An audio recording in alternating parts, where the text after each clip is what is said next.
आज लाहौर से हवा की एक बेटी के लिए रवाना हुई। वो दुनिया की महफूज तरीन सड़क पर सफर कर रही थी। रास्ते में पेट्रोल खत्म हुआ, खातून ने गाड़ी खड़ी कर दी, गाड़ी को रोका। इस दौरान दो नामालूम अफराद आए और खातून को बच्चों समेत करीबी खेतों में ले गए। मुलजिमान ने पहले खातून को ज्यादती का निशाना बनाया और जाते हुए 1 लाख रुपए भी छीन कर फरार हो गए।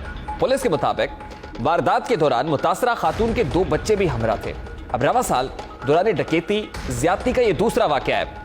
पुलिस ने 2 नामालूम अफराद के खिलाफ मुकदमा दर्ज कर लिया है। खातून के अहले खाना के मुताबिक इब्तिदा में पुलिस ने उनकी शिकायत पर तवज्जो नहीं दी। पुलिस कई घंटे ताखीर से पहुंची, ये फैसला करने में मसरूफ रही कि हुदूद क्या है, ये किस पुलिस स्टेशन की हुदूद में आता है, ये कौन सा थाना है जो इसकी तहकीकात करेगा। FIR की मतन के मुताबिक जो बात सामने आ रही है उसमें लिखा गया है कि वाकया मोटरवे पर रूनुमा हुआ है, लेकिन हमारे जरा ये बता रहे हैं कि रिंग रोड था और खातून यकीनन उसको मालूम नहीं था कि टेक्निकली ये रिंग रोड पर मौजूद है या फिर मोटरवे है। मोटरवे तो यकीनन एक सेफेस्ट रोड समझी जाती है पाकिस्तान के अंदर। अगर रिंग रोड के अंदर दिन दहाड़े एक खातून को गाड़ी से उतारा जाता है, उसके 2 बच्चे उसके सामने हैं, उनकी आंखों के सामने इस्मत दरी की जाती है, उस पर तशद्दुद भी किया जाता है, क्योंकि FIR के मतन में लिखा हुआ है कि गाड़ी के जो ड्राइविंग सीट के साथ दरवाजा था उस पर खातून के जो खून के धब्बे भी मौजूद थे। इस हवाले से भी ये बात बड़ी क्लियर हो रही है। लेकिन यकीनन ये लम्हा फिक्रिया है, अलमिया है।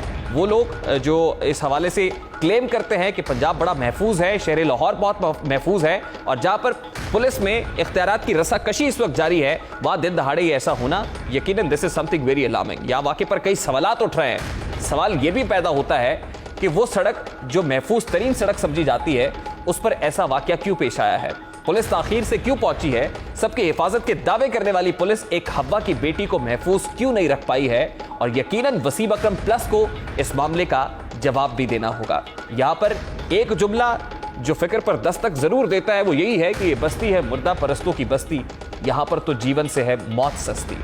अब सुबह पंजाब के दूसरे सूबे का रुख करते हैं। ये सूबा बलोचिस्तान है जिसके हुकूक पर कराची की तरह खूब सियासत की जाती है। कानून साजों, सिविल सोसाइटी के नुमाइंदों और फिर गैर सरकारी तंजीमों के लिए काम करने वाली खवातीन ने दावा किया है कि बलोचिस्तान में दुनिया के मुकाबले में खवातीन की शरह अमवात सबसे ज्यादा है। दुनिया के मुकाबले में उन्होंने यह भी दावा किया है कि खवातीन तालीम का फीकस, तालीमी तनासुब पूरी दुनिया के मुकाबले में बलोचिस्तान में सबसे कम है। खवातीन के हुकूक की तंजीमों के नुमाइंदों ने सूबे में खवातीन की तालीम की कम शरह पर तशवीश का इजहार किया है और कहा है कि मुतल्लिका हुकाम इस मसले को हल करने के लिए संजीदा कोशिशें नहीं कर रहा है। उन्होंने ये भी कहा है कि मुख्तलिफ वजूहात की बिना पर लड़कियों की एक बड़ी तादाद स्कूल छोड़ देती है, यानी ड्रॉप आउट रेशियो बहुत ज़्यादा है। उनके लिए मिडिल स्कूल की कोई सहूलत नहीं है। यही नहीं है बल्कि तालीमी इदारों में दाखिला लेने के लिए उन्हें दूर दराज इलाकों और शहरों का सफ़र करना पड़ता है, जबकि उनके पास स्कूलों या कॉलेजेस में जाने के लिए ट्रांसपोर्ट की सहूलत भी मैसर नहीं है। ये जैसा बड़ा सूबा हो या फिर बलूचिस्तान हो, वहाँ पर हवा की बेटी को जिन मसाइल का सामना है वो आपके सामने है।